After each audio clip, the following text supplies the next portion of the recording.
So hello, folks. I'm Nick Bernardo, your host of MyGovWatch Live, the B2G Roundtable. If you're east of the Rocky Mountains here in the U.S., good afternoon.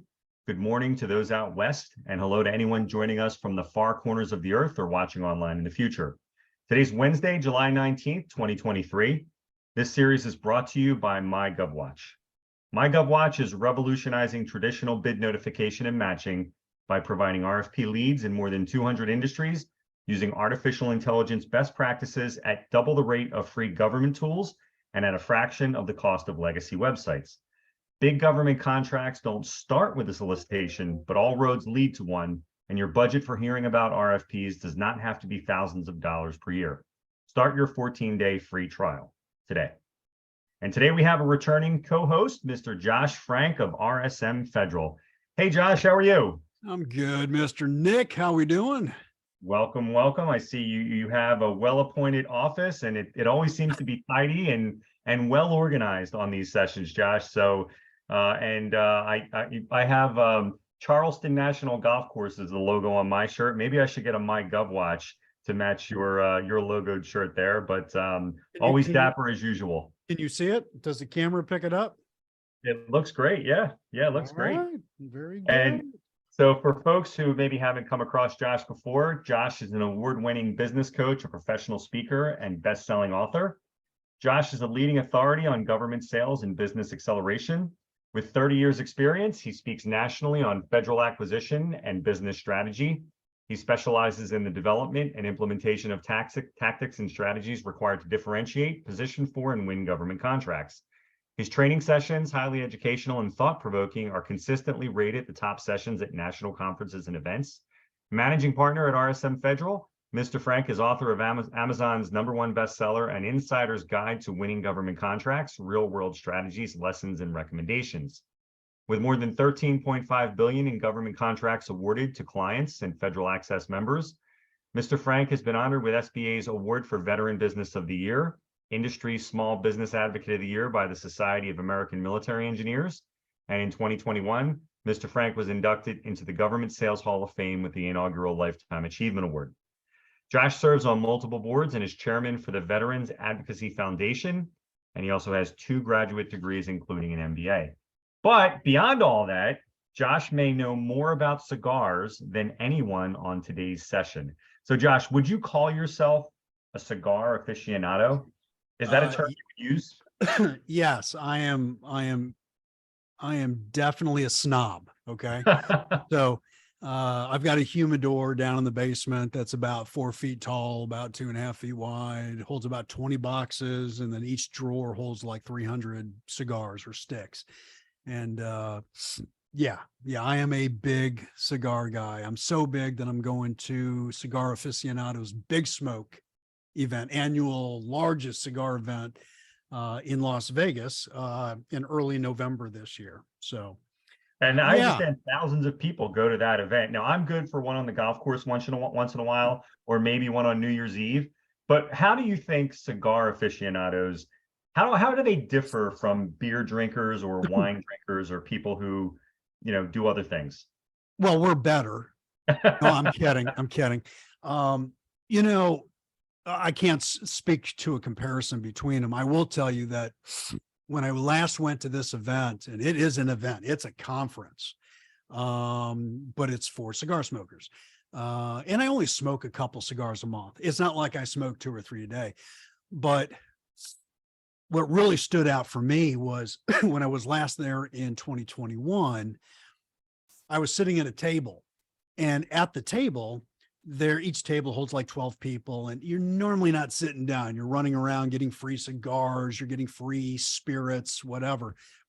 But at my table, to my left, there was the owner of a hotel chain. Okay. Like serious, white collar owner. On the other side of me was a mechanic, like a car mechanic from a garage. And the two of them spoke for over an hour. And what I recognized was it doesn't matter who you are or what your background is. When you go to a cigar event, The commonality are the cigars, right? The hobby of it.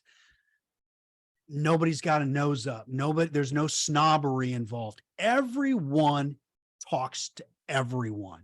It's a really, there's no other event that I attend where that happens. Doesn't matter your walk of life. Everybody has a common like and hobby. So no, it's pretty cool. Well, it's great to have a hobby like that. Mine's golf, and I feel the same way about some things I do around the sport of golf. So folks, final thing I'll say before we get into some questions, and Caesar and Srini, we're going to go to you first in a moment. I'm going to ask that you join our audio and hopefully video as well. Is that my background is themed. I'm doing themed backgrounds for this event now. So this is sort of a 4th of July theme. So if anyone would like to share an anecdote about a memory of the 4th of July from years gone by, feel free, because ultimately everything that Josh knows about concerning federal contracting, it all goes back to this meeting in this room a couple hundred years ago. So right now what I'm going to do is I'm going to ask Caesar and Srini to join us. Let me do that. By the way, golf is not a sport. John, I'll have you walk 7 miles with me next time you're out in the Philadelphia area, and then you can tell me. So let's see if we have Srini and Caesar. And Srini, I think you have audio right now. Can you hear us? I do, yes. Okay, thank you for joining us. And here comes Caesar. And Caesar, thank you for joining us. We will start with you. So Caesar, my question is, what do you do and where are you joining us from? I'm joining from Seattle. Excuse me, and then Josh, I kind of disagree with you. Golf is definitely a sport. I don't like him. Change. Go to somebody else. Yeah, let me put my video on so you guys can see who I am. And by the way, folks, I have both of you on because you're both in the tech space. So Yeah. I thought it would be useful to combine us here. Yeah, sure. No problem. So currently I actually am the CIO for a consulting firm in Bellevue, and I also own my own consulting firm that's a little bit more different, called Alliance Technologies. So I'm the CEO for that. And I also run another company that just does pure sales and marketing. So the question I have is, so I've done quite a bit of government work before, but never as the primary. I've always been a subcontractor. And now that I'm building my own kind of firm, I want to utilize or use some of the experience that I've had, because I've had small engagements, but I've also had a really, really huge engagement just recently, about last year. But I want to get into that a little bit, but it seems to be a little bit harder to come in as a prime because there's a lot of different kind of requirements to be a prime, right? So especially in Seattle, you have to be established as a prime, and and you have to know a lot of these procurement managers before you even considered as a prime, right? So what is a good way to kind of circumvent that a little bit and just be able to kind of showcase per se the work that you've done before that's like very relevant to an RFP that you're responding to? Josh, do you want to start or go second on this one? Yeah, I'll kick it off. Yeah, go ahead. So yes, it is definitely different. It's a different sales process. Mhm. When you're looking at most companies have a hybrid sales model, direct and indirect, prime and subcontract. Mhm. Most companies, 90% of small businesses, right, enter the market and they get their first 3 or 4 major contracts as a subcontractor, Mhm. right? And you know that from experience, like real world experience. The business development cycle, though, is very different between prime and sub. You know, yes, you've got to be more focused on the regulations, right? But that being said, most regulations waterfall from a prime to a sub anyway. And so the contracts that you've been supporting today, unless the prime's not carefully checking and making sure that you're doing the certain things you're supposed to be doing, you're probably already meeting most of those. There may be some that are different. Market intelligence, not marketing, market intelligence. It is 100 times more important that you are collecting market intelligence versus when you are primarily a sub. When you're a sub, it's normally the prime that is collecting that type that type of information. But it's the market intelligence that, and I'm sorry, Nick, you're taking up the whole screen. Did you like set yourself as primary or? I did not. I did not. Okay, no worries, no worries. I was seeing Caesar. I was talking directly to him, and then your picture changed. You know, market intelligence, if you don't have it, you've got less than a 50-50 shot of winning whatever you're going after, right? If it's not, if all you have is what's in the public domain in terms of information, there's going to be at least one or two companies that has information that's looking to prime, that's going to, and that information is going to allow them to ghost your weaknesses. It allows them to ghost their strengths, right? Position, weaknesses and strengths. And so you're immediately at a disadvantage. So, you know, what's the difference and how do you transition from sub to prime? You have to have a much more formalized market intelligence strategy. You also obviously, I say obviously, you have to be able to write your own proposals and bids, right? Because the prime is normally responsible for that. What I always tell companies, when you're subbing, hold on one sec, excuse me. I had nose surgery, didn't work. So sometimes I have trouble breathing. If you need a minute to, Josh, let me know and I can jump in. Yeah, no, I think I'm good. So you've got to be able to write a good proposal. And what you think is a good proposal may not necessarily be a winning one. That's why when you're subcontracting, I always recommend that you tell all the primes, I want to be involved in the development of the proposal so that you start collecting copies of other companies' proposals that helps you. Probably the number one thing, Caesar, that you have to be able to do, it's not just listing out, you know, your past performances and you know, the overview of them. You have to be able to communicate your value. All right. It's not what you do. It's not what you consult on. It's not what you coach on.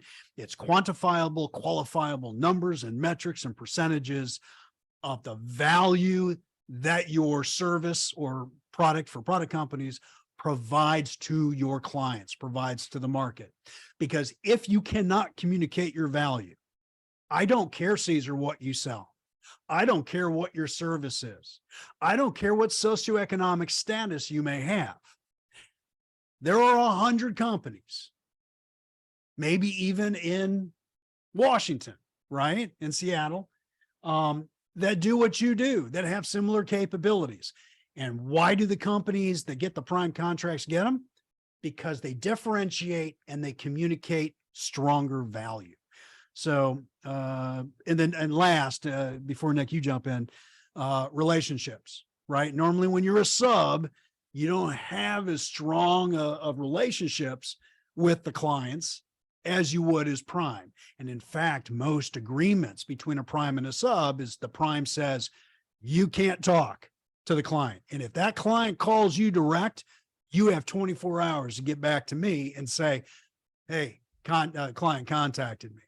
So you really got to build strong relationships. So that's just on the outside of what comes to mind when you say, hey, if I'm making that transition, what are those things that most companies have challenges with? Those are what I come up with. Yeah, it's really good stuff, Josh. And I would just add this, and this is a really specific thing. You have this challenge where if you're trying to become a sub, well, now you may end up competing for the same opportunities with some of your existing clients who are the primes, right? So I would certainly, undertake an effort where you get your prime clients, folks that you're doing business with now, ask for a letter of recommendation and get them to put in writing how great you are. And it's none of their business why you're asking, because you're just looking for a letter of recommendation. We have had situations in the past where I've consulted with people where they can't even get their client to be a reference for something that they're both competing against. So at least if you have a letter of reference, you could say, here, we're probably competing with some of our references on the same deal. Here's their name and phone number. Even if they don't return your call, here's what they said about us last September. So that's certainly something that I would have in my arsenal. Caesar, do you have any follow-up questions? No, I think your responses were great. But I think I did not position myself properly. So when you're talking about building RFPs, the reason why the primes were winning was because we were the one responding for the RFPs. So we were the one doing all the technical approach and all that. And so it's actually a really good deal, right? But the biggest takeaway, I think, from this is I need to build better relationships with the procurement managers. Right? Yeah, and let me add one more thing, Yeah. Caesar. Most companies that attempt the transition from sub to prime, right? They don't communicate that value, right? They communicate what they do, and that's great. There's a gazillion companies that do that. But I want you to imagine you had an IT contract, subcontract, right? Are those the type of subcontracts you had were IT? Development mostly. All right, so app dev. So we create platforms, mobile apps, software development, right? Do you ever do software development for a commercial or state and local that where your solution was used by the populace? We're kind of part of it, but yes, like for example, like in Washington State, we have this new initiative called One Washington. Right, so they're actually changing all their financial platform into one platform because all the different agencies. So you know what a lot of people do though is they go, hey, we have this contract. Now we're a sub, right? And we're doing this app dev, this application development, supporting XYZ for this organization, state of Washington, whatever it may be. And what I always tell clients is you got to value map it, right? So, how many employees were a part of this, right? Let's say, there's across all the Washington offices, there were 20 employees. If everyone in the state of Washington has access to it, in Washington state, I don't know how many people are in the state. I'll just throw out a number, 1.3 million, right? I'm sure it's a lot more, but and you're actually communicating. We're subcontractor. We did this small piece, right? We did this one small piece, but that piece impacts over 1.3 million people. Those quantifiable, qualifiable metrics, think beyond the work you did and think about the impact, number of geographic locations, number of people. You do that, and you absolutely will accelerate moving into, in addition to building relationships with PDMs, procurement decision makers, you will accelerate getting prime contracts. Okay. Sure. Just my 2 cents. No, it's it's actually a more marketing piece for the company, right? Sure. Which is good. I mean, that's good, but I didn't really think about the impact. Yeah, the only thing that I do kind of realize lately is that if I noticed that a lot of the like the last 3 or 4 RFPs that I responded to were very specific, right? They ask you about your company, then they give you a bunch of questions they have to respond to, which is like either technical or something relevant to the RFP. Doesn't really give you a lot of areas where you can put the value proposition. Gone are the days where they ask you, so why should you be the vendor of choice? So Caesar, imagine one of those questions. There's a technical question, and Nick, if I start going off on tangents, you can rein me in. But Caesar, all right, one of the questions is, simply talk to me and tell me about how you would technically perform this. And my answer would be, okay, well, here's how we would do it, which is very similar or identical to what we did for the state of Oregon in 2022. Tell a story. As a part of your technical response, plant the seeds on your past performance, even if there's not a section for it. Yeah, Right? that's not a bad idea. Yeah, so every question in an RFP response, most questions, these are opportunities to tell the reader something that's related to what they're asking that kind of goes to what Josh is saying. So don't be shy if they're not directly asking, why should we give you this deal? Find ways to give them that information throughout the bid.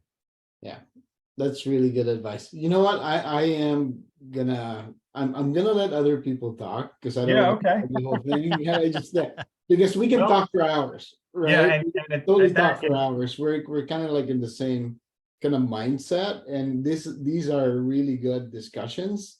And I love it, right? And Yeah. that's why I attend these things, is because you gotta keep learning, right? You gotta Yeah. keep learning, and it's always good to talk to people. But I'm gonna pass it along so that other people can participate.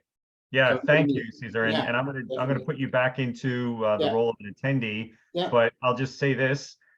So anyone who would like to participate, if we spoke yesterday, I'm going to ask you to participate. If you want to raise your hand, if you have some kind of time constraint, just raise your hand and we'll bring you on sooner rather than later. Hesh, I know you've recently joined us. Raise your hand if you'd like to join us imminently or not. Okay, I see you're doing that. So Hesh, I'm going to invite you to become a panelist. Caesar, you'll go back into the crowd and join us a little bit later if you'd like. Right. And I'm Thank going you, to bring guys. you on, Hesh. And Srini, I'm going to ask you a question as I do that. So my question to you as I bring on Hesh is, do you have any questions, or would you at least like to introduce your business and tell us, what you do? Because we have had people in these sessions end up getting clients just from participating here. Is it question to me or Hesh? Yeah. Yes, Srini, do you have any Okay, questions, or would you like to tell us a little bit about what you do? Absolutely. Yeah. Thanks for the question for the event, Caesar. I have a follow-up question what Caesar asked you guys.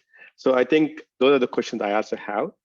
And also I wanted to understand, I never had a prime, and I was also working for a couple of projects for Washington. So the USCIS and then also other project, but never had any prime. What I wanted to know is, in addition to the question Caesar asked, does the size of the company matters? Means, will that be okay to have X number of people to start with, or do we really need to show the number of employees? And so those are the questions I have in my mind. So if anything you can share, that would be great. Yeah. So Josh, does size matter? Well, if you were to talk, yeah, okay. So, all right. Maybe it's a maybe rudimentary question, but I just wanted to. No,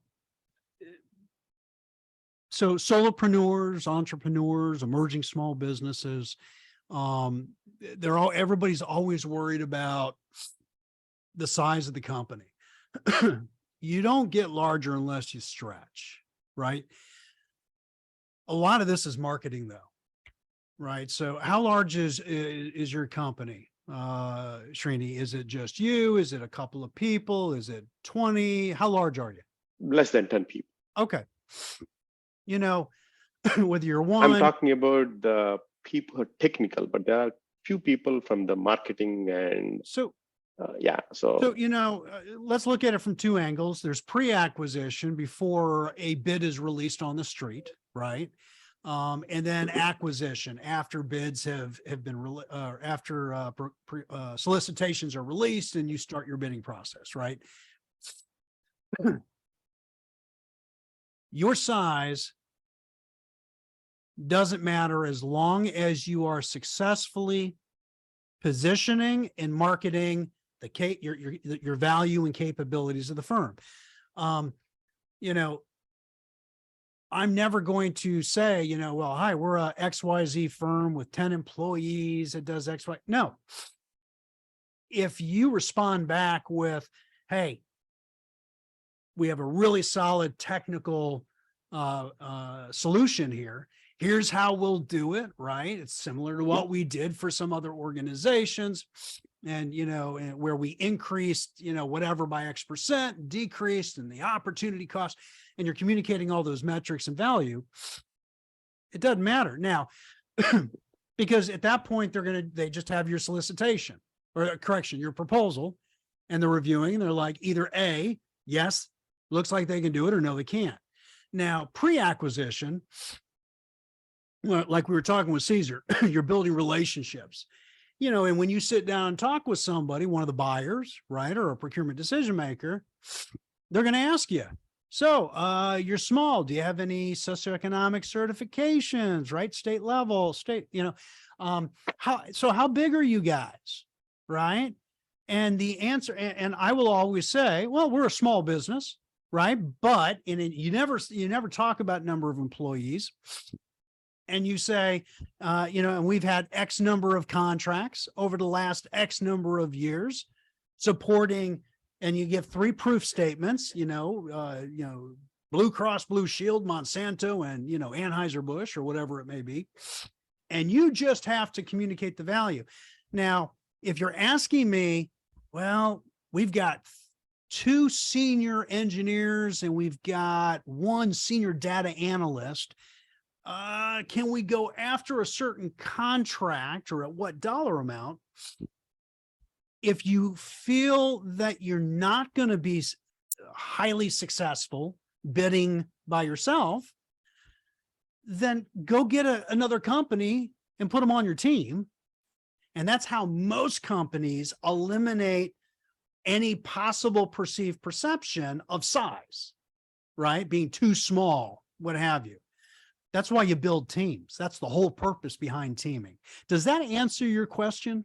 Absolutely, yes. That's a great answer. I like that. So okay, I never thought about that. Yeah, that's okay. So yeah, So associate with another company and position yeah. yourself more. Okay.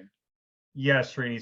So just to summarize, communicate your value, find a way to communicate your value, and just start meeting other companies that may have complementary capabilities to yours. And there may be opportunities where, you know, you have the peanut butter and they have the chocolate and you have a solution for a government agency. So we're not Reese's peanut butter cups fans, I take it. Okay. As a follow-up question on that, and then I will give it to other people chance.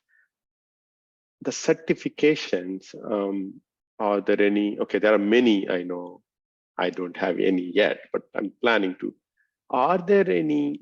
Yeah, this is the must. You should have it. And before you go, do you have any suggestions about certifications? Okay, Nick, can I take lead on this? Yeah, go ahead.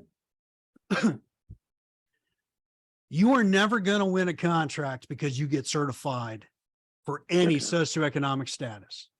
You don't win contracts because of the color of your skin, your gender, your veteran status, or you live and work in a hub zone. Okay. This is it's not a dog bark, but it's a fallacy that is trained by a lot of people in the market. You also need to remember, now they open doors, Srini, they open doors But I want you to think of this. Let's say you get MBE, Minority Business Enterprise, right? You get MBE certified and you're like, okay, I'm going to bid on this contract. Let's say 12 companies submit bids. What is the one and only one similarity between all 12 proposals that get submitted? They're all MBE. At that point, your certification means absolutely nothing during source selection. So always keep that in mind. The other thing is every state, like in my state, right? There's MBE, there's, the veteran, there's woman owned, but in my state, it's not mandatory. There's no mandatory requirements. They go, oh yeah, we have these programs and we take care of our socially disadvantaged and our women and what have you. But then nobody's forcing them to actually do it. So the very first question I would ask you, or the first thing you need to figure out or make sure of, is if you decide to go MBE, right, within, that's assuming you can get that certification. Does your state actually require it? Right? Because that's going to drive really how important it is. Now, if getting it is simply sending in a couple of documents and you can get it, all right, go ahead and get certified. But also remember this, final point on this. State level socioeconomic certifications do not apply at the federal level. Federal has its own certification programs. True. Right? And at the federal level, it's a lot more effort than at the state level. But I will tell you, if you were to go after federal contracts and you could in fact get 8A certified, that's the minority socially disadvantaged. 8A is federal, what MBE is to state. Okay. So, but if you were to go federal market, you get 8A, but wait 1 to 2 years before you get it, because it's only good for 9 years.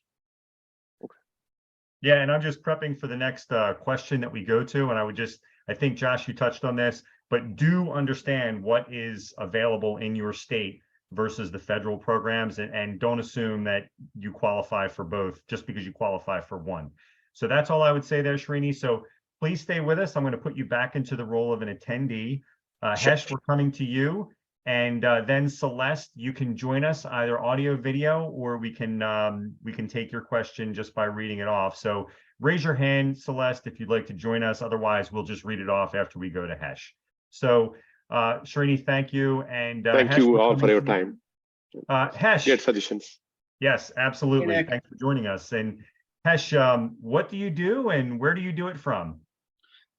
So pleasure to be with everybody today. My name's Hesh Gaber. I run a analytical consulting practice called Data Street Partners. And we operate, we don't operate in one state. I mean, it's a satellite business. Our customer base is global, and we have historically serviced the financial services industry. We are just now finding out that our products and services are sort of desired and or needed in the government space, and that's why I sought out to get a sort of a lead generation platform, if you will. That's what brings us here today. But I'm located physically in the state of Texas, but we have folks that are located in New York State and Colorado, New Jersey, and Connecticut. So Hesh, I know you're evaluating our product. You're in a trial. Thank you for that. Yes. We try to focus these sessions, not necessarily on the product, but like what questions people might have around the bid process or around selling to government agencies.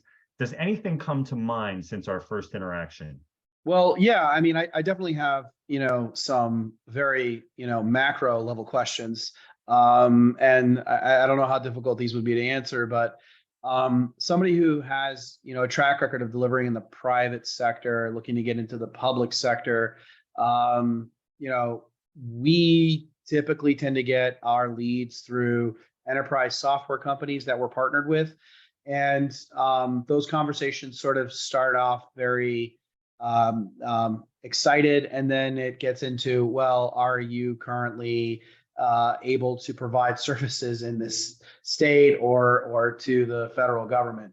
And so for me, I guess we want to try to identify at a macro level, first of all, what opportunities are there that fit our delivery, like that, what we can do and what we've done day in and day out for the private sector. That's number one, so that we can size up the market of what's there. And then number two would be is what's the most efficient way of getting onboarded to the federal government? We're in the process. It's taking a long time. And we have some products that we know folks want. We just can't really start a dialogue until they can actually buy something from us, right?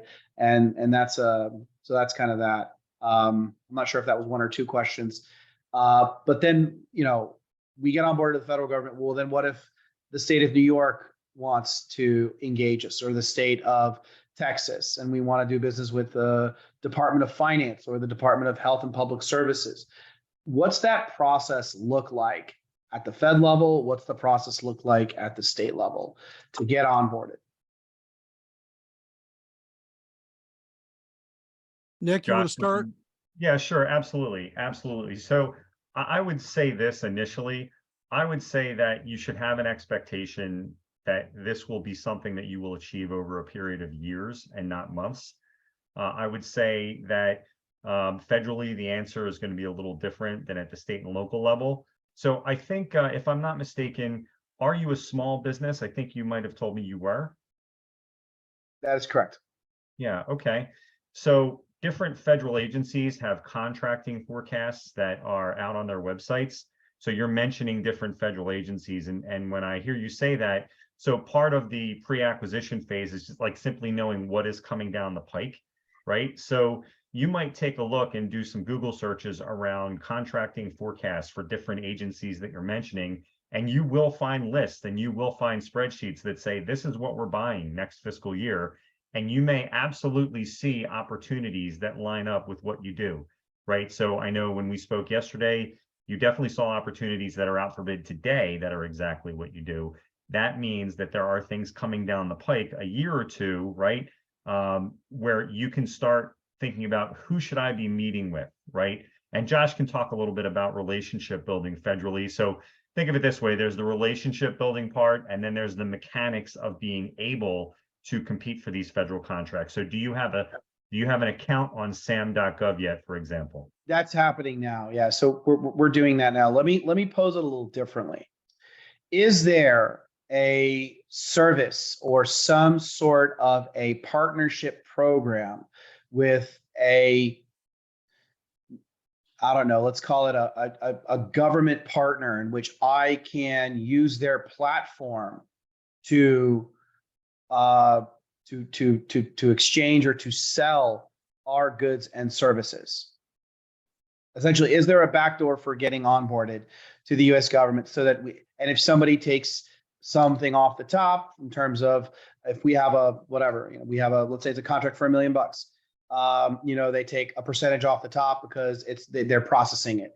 Is there something like that can accelerate onboarding? Yeah, and it's a great question, and Josh knows this. I have a former life with a related company where we were doing some things like that in the subcontracting space, not in your space. So I know that there are people out there that do these kinds of things, having done some of them in the past in other industries.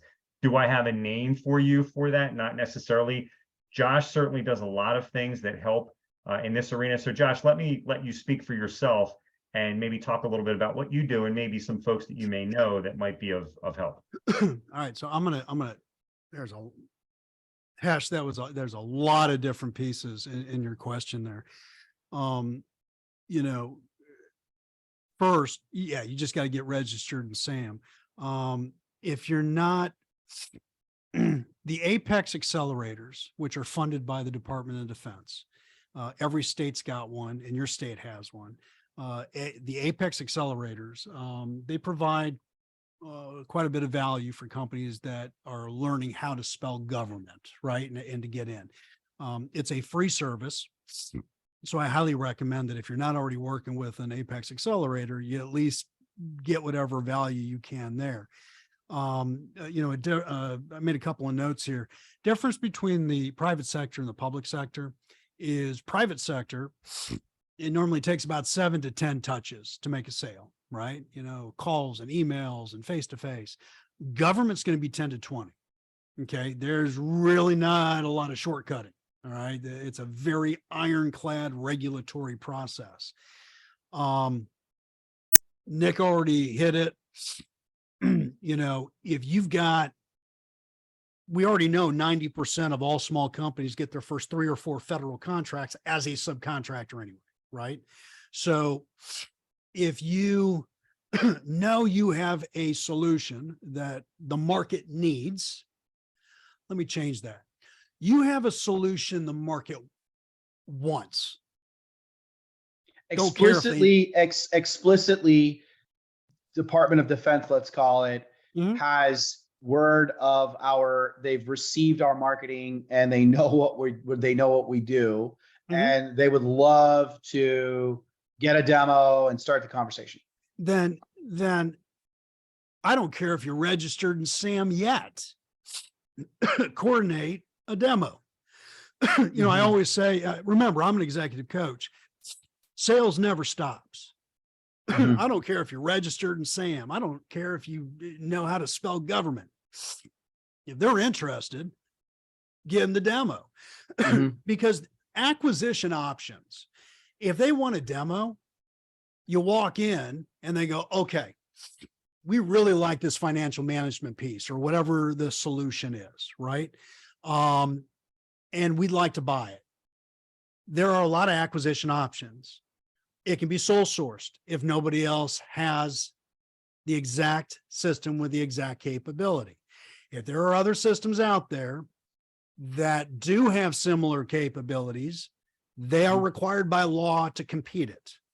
Mhm. If you can convince them and go, listen, I know you want to compete it, but there is no other system that does X, Y, Z. Right. Then in that case, you tell them, say, let's do sole source justification. Use that phrase. Let's do a sole source justification. So that's one. They may say to you, listen, we're not doing full and open. Okay. We really need to do this through an 8A, right? Because we can sole source. We know right now for $4.5 million, we can sole source through an 8A. Okay. You don't want that because you're going to lose a good chunk of that contract because you'll have to sub to another company, right? Because you're not 8A certified. Lots of acquisition options. They may go, we'll do this on GSA schedule. That is a contract vehicle, right? And there's about 17,000 companies with this contract vehicle out there. It's the most predominant one. And then you may have to reach out to another company and go, I want you to put my product on your schedule so that the DOD can buy this like right bloody now, but it's going to take 3 to 6 months to get a product onto somebody else's schedule. So there's trade-offs. But if it were me, I would talk to DOD, I'd give the demo. And when they go, okay, do you have any contract vehicles? You're brutally honest. And you go, we're big on the state and local commercial side, not the federal. Mhm. We're new in this market, right? We have no vehicles. We are registered in SAM, or you will be after the fact. We're registered in SAM. And so we're trying to figure out as well, how can you buy it from us? And have the discussion. And based on what they say, if you don't understand it, because it's like a foreign language, the IDC for this MATOC requires that GSA provide, that government, terminology. If you get lost in that, go, appreciate it. You're going to have to spell all that out for me. It's Mhm. okay. If they really like your product, they're going to find a way to get it. Mhm. Does Mhm. that make sense? Yeah. Yeah, no, that makes a lot of sense. So walk me through that kind of process of getting on being able to put your product on somebody else's schedule, as you call it. Can you just refine that for me a little bit? I can, but let me also go back and say this. There's a GSA MAS, multiple award schedule, contract vehicle. There's this contract vehicle for every industry out there. But every industry spends at most 10% of all spend is done on that one vehicle. 90% of what they buy is not on a schedule. My only point is it's one option, but you're locking yourself into that other company, right? Until you get your own vehicles. The process is going to take 3 to 6 months. You have to convince them to put it on the schedule. You're going to have to give them a fairly nice margin, right? You may say, hey, look, you put this on your schedule. You can try to tell them, say, we want you, here's the price points we want you to put. Or you can say, here, I'm going to give you our pricing, but you can't increase the margins on your side when you list it by more than maybe 5 or 6%. Whatever price it is, it's got to be competitive. You got to make sure that, they're not taking, you need to make sure your partners aren't adding like 65% profit margin on top of you, because that's how it works, right? They're going to add their profit margins on top of you. Otherwise, why would I even think about putting you on my schedule with my products and services, right? Okay. Yeah. Okay. Can you, there's a company out there called Carasoft. Have you heard of them? Absolutely. Sure. Yeah. So how many of those are there? And is that the type of platform that companies like ours should be looking at to accelerate our sale of goods and services to the federal government? All right. You're going to have a channel strategy. Okay. Your channel strategy is going to include probably multiple tiers, right, at different price points. In terms of that's your indirect model, right? And then you got your direct sales.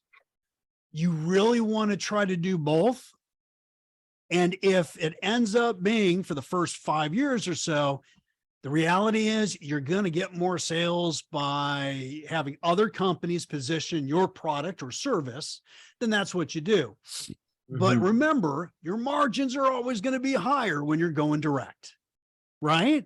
Yeah. Right. Because you don't have to worry about, bleeding off cash flow to another company in order to do it. And, there are lots of companies like Carasoft out there, right? There's tons of system integrators that are looking for relationships with companies like yours.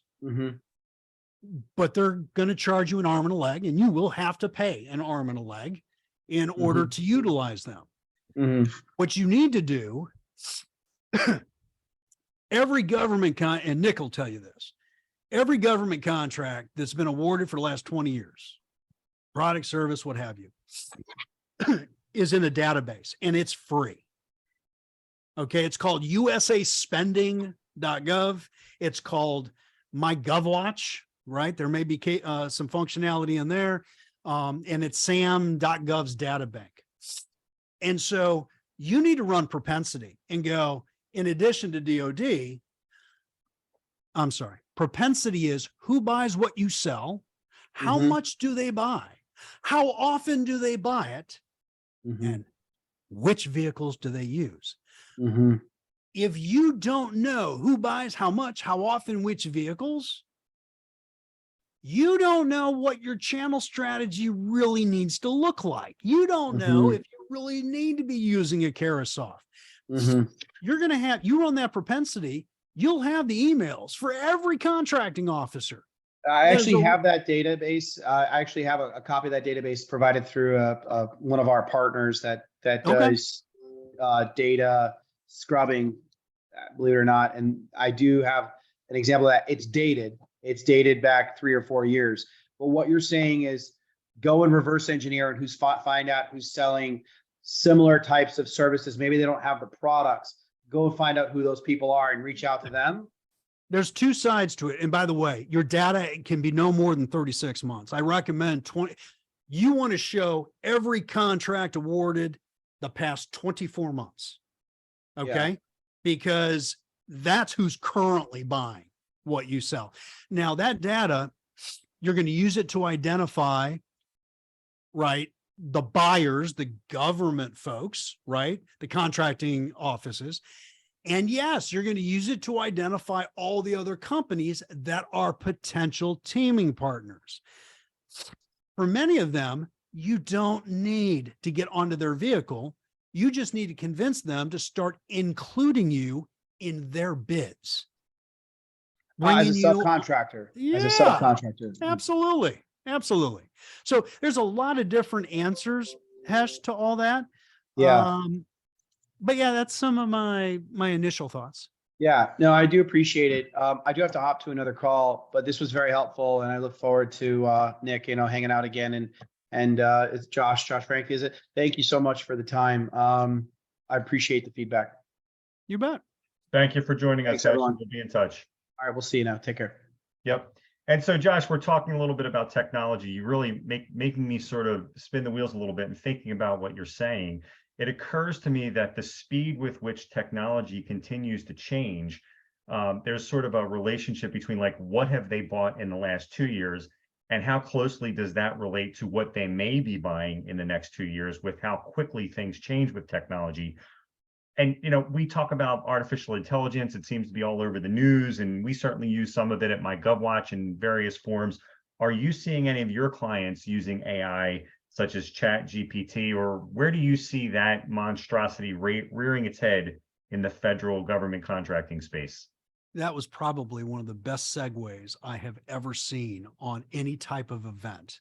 That was an incredibly well communicated segue. Do I get a cigar? Yeah, if next time I see you in person, you get a cigar. So artificial intelligence is obviously, I don't have to tell everybody that it's a big deal. I was at a luncheon at Scott Air Force Base 2 months ago, and the CIO for the Air Force, right? The CIO for the U.S. Air Force was the guest speaker, and somebody asked her and said, "Hey, everybody in industry is talking about a pause on artificial intelligence." And he said, "Is the Air Force's DOD going to take a pause so that we can put the right guardrails in place?" And very succinct, quick, and concise answer. She goes, "No, because our enemies are not going to pause." So, generative AI, no true AI exists in the world today, right? It's all generative AI. We've got clients that are using Chat GPT, as you indicated, and other AI platforms to write parts of their proposals. And I'm talking seriously large sections, like whether it's technology or it's construction, if you require a quality assurance plan, right? A QA plan, you can go into Chat GPT and go, "Write me a plan." And Chat GPT spits out a fairly decent, there's some errors in it, always are, never trust it completely, but we have that. There are other proposal sections, right? Here's my past performance write-up, rewrite it for me, right? My business partner, Mike, he uses Chat GPT, and if he's putting an article together, he'll paste the whole article and go, "Proof it, rewrite it." It's annoying. I've got an undergraduate degree in English. I have a master's in information systems, and I have an MBA. And this AI Bing thing, Chat GPT, comes back so quickly with stuff, and I'm just like, that's really annoying. But I do have a lot of clients that are starting. You know what? I forgot this. I've got one client that runs a call center for one of the major agencies.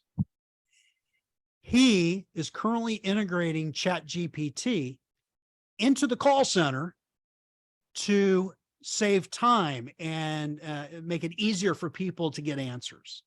So yeah, artificial intelligence, oh my God, it's exploding, absolutely exploding.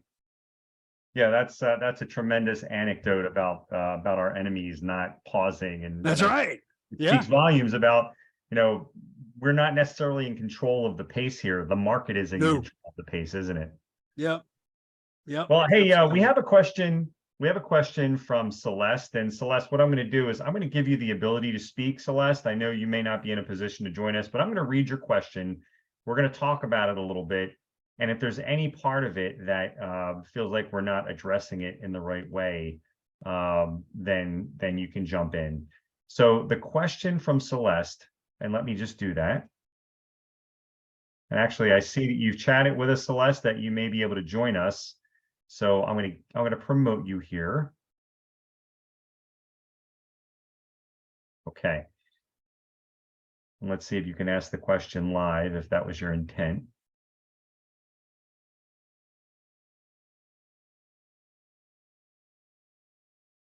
And there is Celeste. Welcome, Celeste.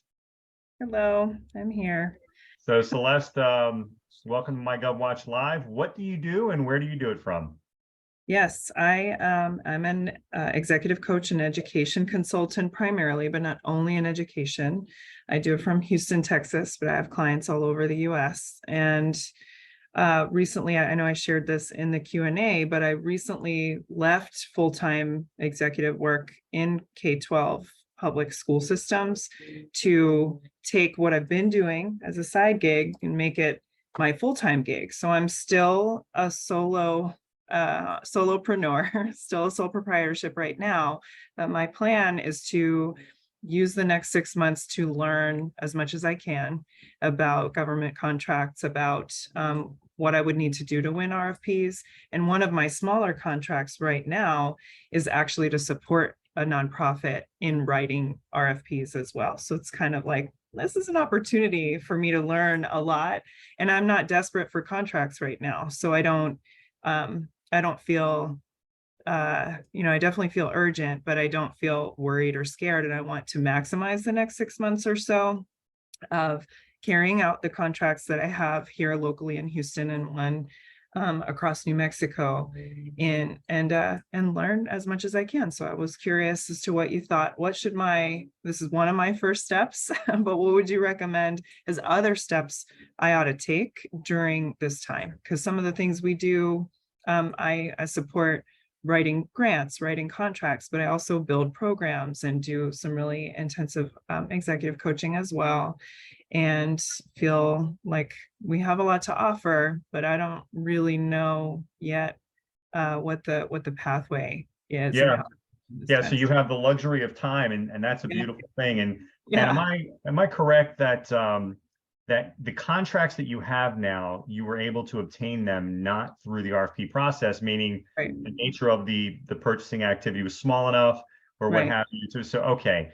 And so are those all 5 of the same types of things, or how diverse are those services? Yep. One is a programmatic executive coaching contract. Another is supporting this RFP process for a nonprofit. Another is establishing and building out a workforce development program. And 2 others are sales, basically sales and relationship kind of executing upon my coaching skill. Yeah. And so are any of these recurring term contracts, meaning they're happening over and over, or which of them are one-time purchases? Yep. I think 2 of the 5 are one time. Where's my chart here? And one is definitely recurring annually, and the others are renewable. So yeah. So if I had the luxury of time, and you have, it's really like the ultimate catch-22. Josh can tell you all about this. How do you get government contracting experience if you don't have any? You're really in a good position to build from. I would say that you should become more familiar with the open records laws in your state. You can use this time, and we'll talk about Josh's book in a moment. Yeah, it's in my Amazon cart. I got you, Josh. You can use some of this time to explore the open records laws in your state and identify who else has these term contracts in place, and do open records requests. Either it's through our website, we do this kind of thing for people all the time, or do it directly. So you can find out, like, what are they paying for these services now? How long have people had these contracts? So use it to gather market intelligence for the term contracts that you're going to be pursuing. And I want to turn it over to Josh, and let's talk a little bit about your book, Josh, and how that factors into this. So if it's in your in your checkout basket, make sure it's the 3rd edition. Got It it. launched this week, and I'm having issues with Amazon delisting the 2nd edition, getting reviews transferred over. It's a big pain in the butt, but Got it. that insider's guide is the foundation of how companies, what I teach our clients, right, of how to approach the market. Yeah. And it is, I think it's still the #1 all-time bestseller for small business government contracting. And I will say this, if you get it and like it, please leave a review. Nobody leaves reviews Yeah. unless I ask for one, and they're really important. So, you know, and by the way, for everybody, if you go on to Amazon, it's the only place you can get it. And Insider's Guide to Winning Government Contracts looks like this, right? There is not a single company that utilizes our company's tactics and strategies that hasn't read that book. All right. So that's like one of our top resources. You know, when it comes to coaching and workforce development and leadership development, Celeste, massive contracts out there for that. All right. I know for a fact right off the bat, Department of Labor, the nuclear regulatory, right? NRC, right, is a huge, I mean, I've got various clients that are all involved in this space, right? There's not a lot of teaming, Sure. not a lot of Good to say. teaming, because you can normally do it with 1 to 3 FTEs and that's it. It's a lot of Right. times the owner of the company is doing the training. So you're not going to do a ton of teaming like other industries would. Mhm. But the difference between a job and an occupation is lifelong learning. You don't have to be desperate because you have successfully gotten some recurring contracts, as Nick and you discussed. But that lifelong learning how to spell government, you know, RFPs, you're doing RFPs for this nonprofit, but writing a proposal for a federal acquisition, Mhm. it's like, that's a foreign language, Yeah. right? So, there are folks out there that can help you, right? I would not recommend paying a third party and having them write the proposal for you, because it's pretty darn expensive. But there's enough coaches out there that can go, yeah, you know what? Here's a template. I've looked through this and I would change this and that. But don't wait to start building relationships, Celeste. Don't stop, you know, as you're learning, right? You're reading books and you're attending events like this, you're talking to various SMEs. You should be making calls right now to the small business offices at these various agencies, right? Yeah. You can go to the Apex Accelerator, right? And it's free, and go, who buys what I sell? Mhm. Help me get that list. Yeah, and that just was start, really. and part just of the start building the relationships, because what you may not, I doubt you're going to be any more desperate 6 months from now than you are today. Thank you for the confidence. You betcha. You betcha. That being said, as you're learning how to spell government and how you fit into this pie, you don't want to finally have all those basics and 6 months from now go, I'm pretty much starting from scratch from a sales perspective. Sure. Yeah. So you want, you're going to have to balance it. Yeah. And start those calls, relationships now. Okay. Yeah. And if you contact me offline, I'll give you the name of a company up in Maryland that does a lot of this leadership development and all that. And I will do a referral, or not a referral. I'll do an introduction between you and that business owner. And between the two of you, you know, you can go, hey, I don't know if I'm looking for mentorship. Here's who I am and what I do. I understand you do something similar. Can you give me some insights? And the final thing, you need to have 2 to 3 mentors. Mhm. This goes for every business owner on the planet. You need to have 2 to 3 mentors. One of them should definitely be your industry. One of them should definitely be another woman, right? So anyway, Nick, you have anything to add on that? I think that's tremendous, Josh. And I would just say, understand, are you interested in federal contracts? Are you interested in state and local, or are you interested in both? I'm sorry, I thought she said federal. Yeah, primarily federal because Primarily federal. Yep. And I'm looking over my notes here. So yeah, I would not add on to what our Amazon best-selling author has said on the subject. That's for sure. Thank you so much. You bet. Any follow-up questions, Celeste? I think one thing that I'll say is the propensity conversation was a very helpful insight to and takeaways to have. Market intelligence as well. I think one other follow-up question I would have is any recommendations you have to kind of get in as the subcontractor along the way.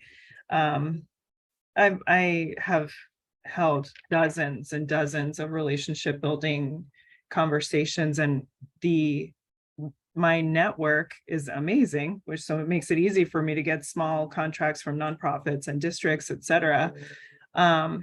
But I don't have a lot of folks who are accessing federal contracts, and I kind of don't know who to ask. How do I? Yeah, I would Propensity. just let me say this, Josh, and this is really a question that may help the conversation. I Sure. wonder, although the dynamic is such that it's not typical that executive coaching subcontracts to executive coaching, Josh, Sure. do you think that there are federal opportunities where executive coaching could be one part of another broader solution? Sometimes the answer is never no.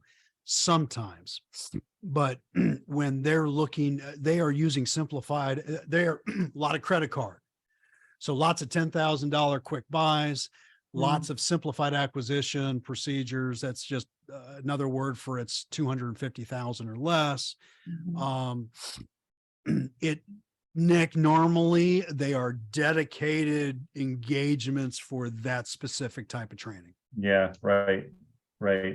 Well, I would say this also, Celeste, although you're primarily interested in federal, and certainly there's opportunities there, and there will be opportunities there, I would not necessarily discount the middle tier, which would be larger regional government bodies or even state bodies, because you have the local piece. It sounds like you have that. And I would think that you should be able to leverage some of those into some purchases at the state level, for example. So I would not discount those. That's a great point, because it's a lot easier to domino into a state contract versus dominoing. There really is not much dominoing into federal. So that's a good point, Nick. And become familiar with the purchasing thresholds. So Josh mentioned the $10,000 threshold for what they can buy with a credit card. So just be aware of that. And certainly you can create strategies around price points that you're offering that coincidentally are below certain thresholds. Hey, Nick, can I add one more thing for Celeste? Yeah. So Celeste, you could reach out to an organization you've validated through propensity that they've procured leadership development courses or training or whatever. And you call up the procurement decision maker, that PDM, and they go, yeah, I like what you do. We already have somebody doing it. And you go, you know what? Give me a shot. I can do a 2-day course on site for 20 people for $9,800. If it's micro purchase and it's under $10,000, they don't have to compete it. That can be sole sourced. Now, a lot of companies like yours, solopreneurs, will go, I don't want $10,000. I want $1 million contract. Well, here's the deal. For $9,800, you do the training, you do a great job, and all the employees go, oh my God, we love Celeste. She's bloody awesome. They'll find the 250,000, they'll find the $1 million, and they'll bring you back in. So this, not just for you, but everybody else that's on today and watches this maybe in the future on demand, don't poo-poo, or whatever the word is, micro purchase $10,000. It opens doors, and you get paid to prove that they should spend more money with you. Anyway, just final 2 cents. Thank you, Josh, both. every time you say 2 cents, I'm adding like 10 zeros beyond the How many times have I said 2 cents? No, I'm just saying it should be more than 2 Oh, okay. cents. I'm like, am I saying that too often? No, I'm saying let's move the decimal point several places. That's what I'm saying. Yes. So Celeste, that was 20 million. Thank you. Thank you. Thank you. So it's Celeste, you're welcome to stay with us if you have follow-ups. I just want to let Lawrence, we're coming to you. I'm gonna ask Josh a question or two about product purchases in a moment. Unless Celeste, you have any follow-ups that you can think of now. Not right now, but I really appreciate you. I'll make sure to have that review up for you there too. To reach Awesome. out. Awesome. offline. I'll be looking forward tonight. Yep. Thank you. Well, thank you, Celeste, for joining us. And please jump back on when you get a moment, or if you'd like to ask a follow-up. And Josh, this is a question from someone who was not able to attend today, and they wanted this question answered. This is from Sanford, who is in the virtual reality headset business. And Sanford's question is, once you have pre-sold your products or services to a government agency, and they hint that they will be issuing a bid, but need some help writing the specs, what is okay to help them with, and what is not okay to help them with? What are the boundaries around this kind of thing? Okay. That's a really good question. First of all, this is the perfect scenario for any company. When the government says, help us write the specs, you don't just write the specs of, if it's, in this case, it's virtual reality, I guess, hardware. You don't just say, well, here's here's the video rate, and here's the thickness of the wire, and this is what it has to be interoperable with. You want to ghost. So Sanford, you want to ghost requirements that are unique to your company, that are unique to your product. Don't just have them write, don't just give them specs of, even if you think the specs are if you have a spec that no other VR company has, right? You can do infrared at I'm making this up. I'm not an expert in this. You can do infrared from the controller to the monitor at 13 kilowatt. I'm combining the wrong metrics here, but you know what I'm saying? Then ensure that you tell them it's real important that this go in. You want every other company out there then to look at the solicitation and go, what is this? What is this 13 kilowatt and infrared? We don't do any of that. That bars entry to competition, right? So being in this position, Sanford, is awesome. Write the specs. Look at 2 or 3 things that your VR headset or whatever hardware this is can do that other companies can't, that other headsets can't, or whatever the product is. If you go, well, we really don't have a major difference with other companies, we're all fairly similar, but they've asked us to write the specs. You still need to ghost something. You need to influence so that you're eliminating other companies, at least a number of them, from bidding without having more specifics as to your, because this would be if you were on live, there'd be a, boom, boom, boom, question, answer, to figure out how you could do that. Well, Josh, maybe I'll take on the role of the person asking the question and just step in that person's shoes. And Sanford, if I were you, I would be now asking, is there an opportunity, even though we're talking about product specifications, is there an opportunity to ghost service capabilities that go along with the product, or use some of my company's capabilities as thresholds, such as how many headsets have you sold in our state in the last year, or service commitments that you're willing to make so that those become requirements of the RFP? It depends on the acquisition. If it's a RFQ versus an RFP, right? RFQ, just give me pricing. RFP, tell me how you do it. Now, what he's talking about here, this sounds like it's an RFQ. Right. It's a product. It's not a service. So if you were to attempt to influence the acquisition through some, value add services that the company provides in addition to the VR hardware, I doubt that's really going to probably make a difference. They're looking for this hardware with these specs, lowest price, technically acceptable wins. Yeah, absolutely. Absolutely. And here's a question related to products. And this is also one from someone who couldn't join us today, but it has to do with the Buy American Act. And so we're talking about products. And the question was, how are changes in the Buy American Act, BAA, impacting the industrial base? And Josh, maybe you could just start like with what is the Buy American Act? Yeah. Now, in addition to this being live, Nick, you also make this on demand, right? Yeah, it'll be on YouTube. Okay. So yeah, the odds are if we don't have a ton of product companies today, there'll be some that see it in the future. The Buy American Act, or BAA, when it comes to products, Nick, it starts with Berry Amendment, which is for textiles. 100% of all textile products have to come from the United States, right? Number two, you flow into what's called Buy American, and then the Trade Agreement Acts. Now, I'm not going to talk about all of it except for BAA. The Buy American Act is a two-part test.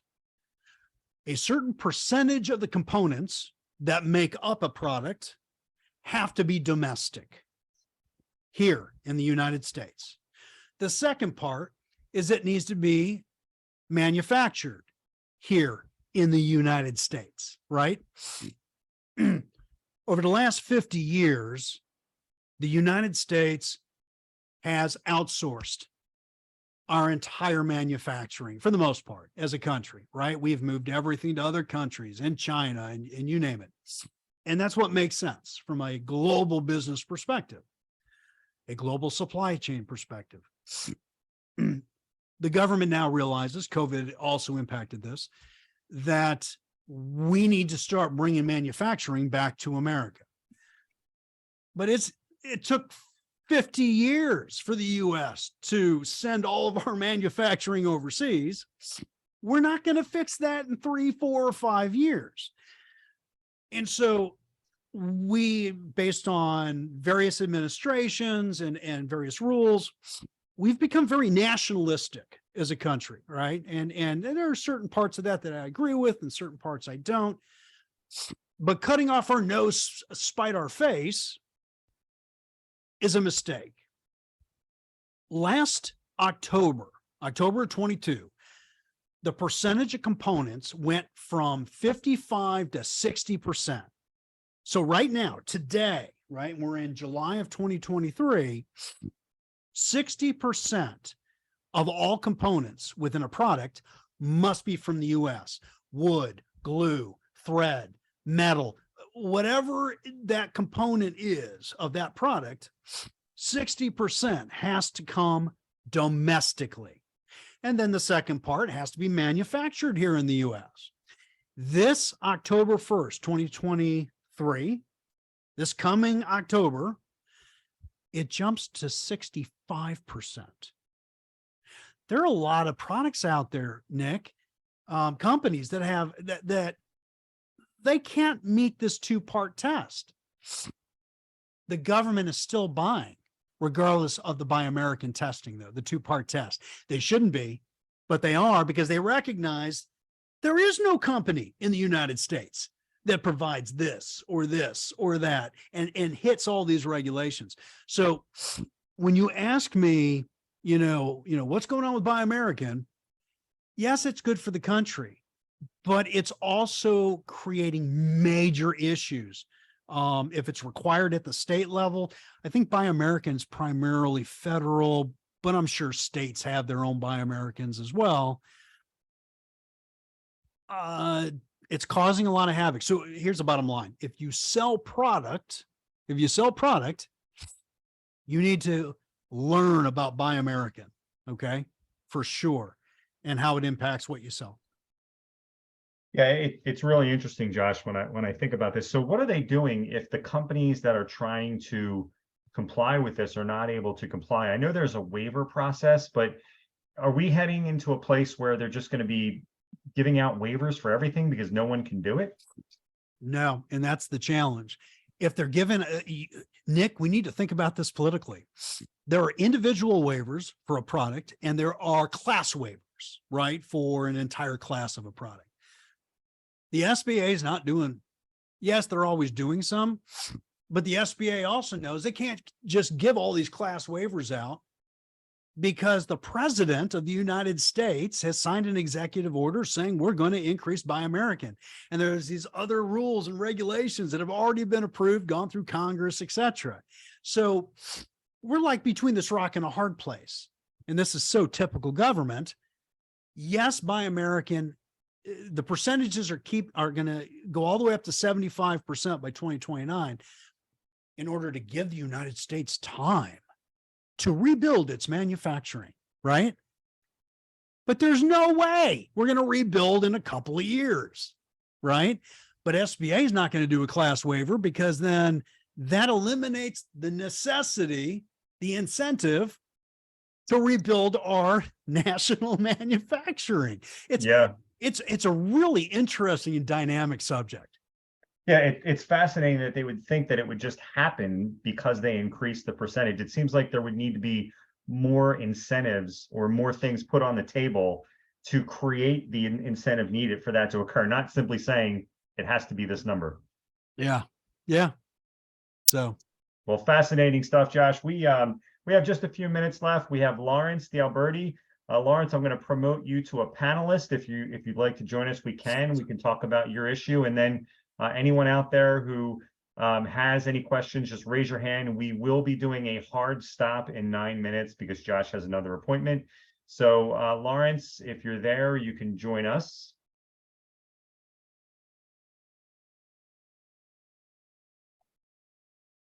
And we'll give you a moment. There you go. Okay, Lawrence, how are you? Great. And Lawrence, what do you do and where are you joining us from? I've been building activated carbon absorption systems for a quarter of a century Okay, and I understand you in have the a United question. States. What's that? Understand you have a question about how the federal government buys those? Hang on, man. Can you put me on hold or something? I'm going to put you on mute. So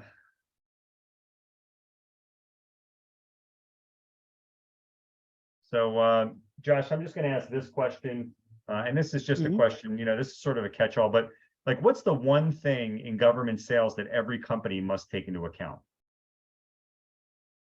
category management. Category management is how the entire federal government and a lot of state, local governments, but category management, which is defined as, you don't just keep buying everything from everyone. You research how many of these widgets do we buy? How many of these services do we buy? And then putting out contracts where instead of allowing the 300 companies that are doing this today and selling this to the market today, they whittle it down to say 20. And for the next 5 years, only those 20 companies get to actually submit bids and make money. Not every product, not every service falls heavily within category management, but think medical supplies, think surgical instruments. There's only one way to sell those. And you've got to be on DOD's or the VA's Medical Surge Prime Vendor Program, MSPV. There's lots of different vehicles, category management vehicles, best in class vehicles for various industries. But if you do, for companies that are, let's say you're currently making a couple million a year today, Nick, if you are not watching for category management, and I've seen this already several times last couple of years, all of a sudden category management comes up and they award this contract. And I've seen a company go, we've been selling to the government for 20 years. We just got locked out. We're not allowed to sell anymore. And we're going to close our doors. That's how important category management is. Everyone needs. And oh, by the way, there's a chapter on category management in the Insider's Guide. So, regardless of the book, study category management. And if you can't figure it out, talk to a subject matter expert in your given market, state, local, federal, doesn't matter. that can help you validate how much it's going to impact you. Because if it's a big deal, you need to get on those vehicles, those contract vehicles, not just going after the little onesie twosie contracts. Yeah, and how much of your business, Josh, is people, engaging with you to help you understand, like, where is category management going, or where is the purchasing activity, or where are the mechanisms headed so that they stay ahead of that? In other words, are you driving people to buy the book, or do you have, consulting arrangements with people where you're babysitting their industry? Well, thank you for asking that. So RSM Federal, we're a team of about 12. Yes, we've got 4 books on Amazon. They're all #1 bestsellers. We've got a resource center. It's called Federal Access, and it's all of our tactics and strategies and all the templates for selling to the government. But first and foremost, we're executive coaches. And so at any one time, we're working with between 40 and 60 companies, I guess, small, primarily small and mid-size, although I work with the Fortune 500s. But yes, category management is just one small part, Nick, of the overall business development strategy, sales strategy that the company puts in place when it's figuring out how it's going to engage a given market. Does that make sense? Absolutely. Absolutely. And it's useful to know the size of your team, and that you have such, those are significant resources where you have different people who have different understandings of things. And Thank I'm you. sure it's a team approach to solving the challenges that business owners have. And it's a credit to what you've built as an organization. And the book is icing on the cake, as they say. Thank you, So Nick. I know we're up against it, Josh. I'm just going to ask you for this. Is there a call to action for anyone who's with us now or who might be watching this later? How should people connect with you or with RSM Federal?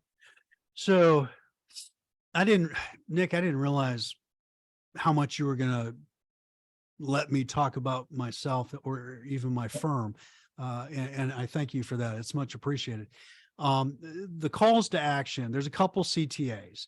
One, I know this will be out on YouTube forever and a day, but as of this recording, this is the 3rd edition. All right. A full overhaul from the prior ones. Go look on Amazon. That's #1.